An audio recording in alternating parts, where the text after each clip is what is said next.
Hi friends, welcome back to Vinodhini vlogs. இன்றைக்கி வந்து Sunday வந்து என்ன ஸ்பெஷல்னு பார்த்தீங்கன்னா, எங்கள் சின்ன மாமியாரும் மாமனாரும் வந்திருக்காங்கன்னு நேற்று நான் சொல்லியிருந்தேன். அதுக்காக வந்து இன்றைக்கி பார்த்தீங்கன்னா ஒயிட் ரைஸு, அதுக்கப்புறம் பார்த்தீங்கன்னா நாட்டுக்கோழி தண்ணி குழம்பு, சூப்பராக இருக்கும் நாட்டுக்கோழி தண்ணி குழம்பு. அதுக்கப்புறம் பார்த்தீங்கன்னா நாட்டுக்கோழி கிரேவி, நாட்டுக்கோழி குழம்புலேருந்தே எடுத்து அப்படியே கிரேவி மாதிரி பண்ணிடணும், நாட்டுக்கோழி கிரேவி. அதுக்கப்புறம் பார்த்தீங்கன்னா ரசம், தக்காளி ரசம், சிக்கன் சிந்தாமணியும் சேர்ந்து பண்ணியிருக்கேன். சிக்கன் சிந்தாமணி நல்லா நாட்டுக்கோழியில் பண்ணால் நல்லாயிருக்குன்னு சொல்லிட்டு சிக்கன் சிந்தாமணியும் பண்ணியிருக்கேன். வரமிளகாலாம் நிறையா போட்டு சிக்கன் சிந்தாமணியும் பண்ணி வச்சுருக்கேன். இன்றைக்கி வந்து எங்கள் வீட்டில் வந்து இதுதான் எங்களுக்கு ஸ்பெஷல். உங்கள் வீட்டில் என்ன ஸ்பெஷல்னு சொல்லி மறக்காமல் கமெண்ட் பண்ணுங்கள். இந்த வீடியோ பிடிச்சிருந்தால் லைக் பண்ணுங்கள், ஷேர் பண்ணுங்கள், கமெண்ட் பண்ணுங்கள். மறக்காமல் நம்ம சேனலை சப்ஸ்கிரைப் பண்ணிடுங்க.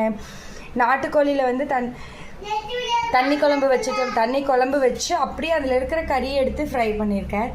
சிந்தாமணிக்கு வந்து தனியாக சிக்கன் ஃப்ரை பண்ணியிருக்கேன்.